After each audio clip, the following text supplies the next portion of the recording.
環球大戰線深入世界最前線，全球各地的觀眾朋友，大家好，我是葉思敏。今天節目一開始，我們先歡迎國際情勢專家賴岳謙老師。主持人好，觀眾朋友大家好。前國安會副秘書長楊永明老師。思敏好，大家好。前成功級艦長方珍輝艦長。主持人、各位觀眾大家好。好，觀眾朋友，今天節目一開始，我們要特別來注意到今天14號最重要的重頭戲就是這一場習川會了。今天的環球大戰線節目，我們特別邀請到一流的嘉賓，要就這個習川會進行一個最深入的習川會14號的特別深入報道，不要錯過我們的節目了。那麼，在這個觀看我們的節目之前，先請觀眾朋友記得幫我們按讚，並且呢幫我們分享出去，也告訴我們你在哪一個城市，一起來關注這一場最重要的習川會。好，這一場會議現在可以看到，今天早上14號的時候正式登場了。稍微帶觀眾朋友來回顧一下今天一整天發生了什麼事情哦。上午10點的時候，我們看到川普這邊呢，摩托車隊已經開到了，那麼野獸座車正式的駛入人民大會堂。車頭上面是直接掛上了美國跟中國大陸雙方的國旗，政治的意味相當的濃厚。而再來看到的是，川普下了座車之後，跟習近平主席兩個人握手，時間長達10秒鐘之後，他們就面對鏡頭來拍照。中方特別還在這邊呢安排了大批的孩童揮舞中美的國旗來歡迎川普哦。那看起來兩位領導人表情看起來都相當的輕鬆哦，愉快。川普2度的停下腳步，對小朋友們微笑，並且鼓掌。今天我們也要特別來關注到這一場會議上面出現的人物哦，尤其是在這個人民大會堂這個之外，不只是官員，還有商界的人士也全部出席了，包括了國務卿盧比歐、戰爭部長赫格塞斯，還有財政部長貝森特、蘋果執行長庫克、特斯拉執行長馬斯克、輝達執行長黃仁勳跟波音的執行長等等的人。那麼進入到了會場，人民會場之後，我們來看到習近平主席特別先做了發言，他說中美若能夠合作，就能避免掉入修昔底德陷阱。中美共同利益大於分歧，應該要做夥伴而不是對手。我們先來看一下現場的最新畫面。中美兩國能不能跨越所謂的修昔底德陷阱，開創大國關係的新範式？能不能攜手應對全球挑戰，為世界注入更多的穩定性？You're a great leader. I say it to everybody. You're a great leader. Sometimes people don't like me saying it, but I say it anyway because it's true. I always say the truth. And I just want to say, on behalf of all of the great delegation that we have the greatest business. 好，看到刚才对話，我們可以發現哦，在習近平主席的部分，不斷的強調中美之間應該要合作，還有提到修昔底德陷阱等等。那川普的這一方呢，我們看到他不斷的打的牌是習近平的關係牌，一直說習近平是一位偉大的領導人，還不斷的強調說呢，我會打電話給你，你也會打給我。那麼他還說習近平是偉大的領導人，有些人呢不喜歡我這麼說，但是這就是事實，我還是會把這件事情給說出來。好，我們特別來看到這一次呢，雙方啊在這個會談的時候，出席的人物有哪一些？包括了中方，先來看到，包括了政治局常委蔡奇、國務院副總理何立峰、外交部長王毅、國防部長董軍等人。美方代表現在有盧比歐，還有呢國防部長，也就是戰爭部長赫格塞斯、財政部長貝森特跟貿易代表格里爾等人。這一場會談時間其實在後面呢是沒有開放媒體來做拍攝的，那長達了2個小時的時間。川普後來在出來之後受訪，被問到說有關於台灣的議題的時候，他說他不願意提及有沒有談到台灣這件事情。好，所以節目一開始特別請教賴老師，這一次的規格，其實我們來和9年前來做相比的話，有什麼樣的不一樣？那包括從他們的談話當中，包括剛剛講到的習川2個人談話，好像表達的東西又不太一樣。那賴老師又怎麼解讀整場會談？我覺得整體上來看的話，這個會談是初步是成功的啊，因為中方是很有誠意，美方的特朗普看起來也很開心，他也是抱着誠意來。那雙方既然都有誠意，不過因為川普過去的歷史太不好了啊，他出爾反爾，早上講的跟晚上說的又會變，而且呢，他今天答應了，明天可能會釋回，所以絕大部分的大陸的朋友啊，或者是全世界的這個所有的人對川普其實基本上是不信任的啊。那對於一個常常言而無信，然後翻來覆去然後沒有信用的人，可是他這一次到中國來的時候，他是嚴肅的，是認真的，所以我們就先再給他一個機會，說假定他是會這一次會信守承諾，當然我可能很快的又會被證明是錯誤的啊，誰曉得他回去以後被人家怎麼譏諷嘲笑，然後他又翻臉，因為在9年前的時候就幹過一次嘛。本來他到中國來訪問也是成功的，中國大陸去美國訪問也是成功的，2次的訪問都很成功，而且雙方都達成很好的協議，賓主盡歡了。然後回來以後，川普被民主黨一嘲笑，他就把那個跟中國的協議就釋回了，馬上祭出301法案，那中美的關係就開始啟動了這個貿易戰。所以坦白說，我對川普沒有信心，不信任。但是我這一次我倒認為川普是嚴肅的，是認真的那為什麼說是嚴肅是認真？是因為他不得不嚴肅，不得不認真。這個最主要的就是因為9年前的中國跟9年後的中國不一樣了。9年前的中國，我打你的時候，你只能防禦，你還沒有辦法還手，你只能夠擋，你還手不了。可是問題是9年後，你不但可以還手，你還可以讓我痛得不得了。也就是說，9年後的中國大陸，不管是稀土，不管是基礎藥，甚至醫療器材，甚至還有更多，我不買你的大豆都可以讓你死，我不买你的石油天然气，我不買你的波音，你的波音都可能會被空巴整個戰勝。而您知道，目前來講，全世界就有2大飛機製造廠，中國大陸的這飛機製造廠還在成長中。2大飛機製造廠，如果中國大陸一直下貨，是在那個下訂單是在那個空中巴士的話，空中巴士的結構會越來越大的時候，你波音未來要跟空中巴士競爭就越來越困難了，因為它的生產線越來越大的時候，它的這個流水線的成本一直在下降，它的產品更好賣，你最後你波音很有可能卻變成一個一直不斷的萎縮的公司。所以對波音來講急得不得了啊。那換言之，也就是說，中國大陸不只是我東西賣給你，我不賣我都可以讓你死，我甚至不買我都可以讓你死。那你想，中國大陸的9年後的大陸已經不是9年前的大陸了。在這個情形下，對美國來講，对川普來講，他心知肚明。今天的中國的塊頭不是9年前的塊頭了。所以他到中國來訪問的時候，其實他也忐忑不安，他也希望說能夠得到好的接待的規格。而這一次中國的接待規格雖然不是說是最高的，但是是高等的。我們不能用“最”這個字但是我覺得是高等的。為什麼？當然，我們看到在西方人以美國人能夠理解的角度來看的話，我派了國家副主席來接你，這規格算高了吧？到機場來接機，這規格上高。是。可是如果我們了解中國的政治的實力跟排名來講，是一黨領政，一黨領軍的話，那是要看黨內的實權。那如果9年前的楊潔篪跟9年後的這個韓正到底是誰是真正有實力的人？我想是不一樣的。那9年前是楊潔篪，9年後今天的楊潔篪的位置就是王毅。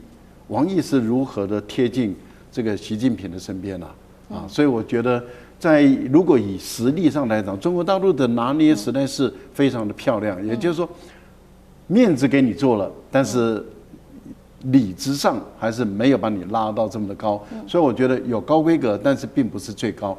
另外一個我倒覺得可以看重的地方在哪裡？可以看重的地方是在明天在中南海。对，我覺得中南海是中國大陸不輕易接待外國元首進入他的工作地方。那明天讓川普能夠進入中南海，我覺得這個規格不算低這很高的，因為當時接待普丁、接待金正恩的時候就是到中南海。普丁、金正恩都能去中南海，其他的你看馬克龍去中國多少次啊？中南海去不了嘛。所以我覺得這個規格還是不一樣，但是並不是最高這個規格。好，我們看出中方也給出了誠意，那美方看起來這一次也是認真的。除了從規格來看，我們也來看一下細部這次的談話的內容。剛剛特別提到了說，習近平主席這邊特別強調說，避免雙方落入修習裡的陷阱，好像是希望雙方這一次能夠強化合作。那川普的話，好像一直不斷在強調兩人之間有一個非常友好的關係，更像是在商人做一個交易嗎？不知道就這些談話的內容的話，艦長又怎麼看？以前呢，之所以修習底德陷阱，大家在爭嘛，一定要打一個戰，因為那個時候世界比較落後，也比較貧窮。這個世界上你可以看得到的資源大概就是那幾個，所以當我是老大的時候，基本上你就拿不到我手上的東西。當你是老大，我也要退卻，所以他一定要打一戰。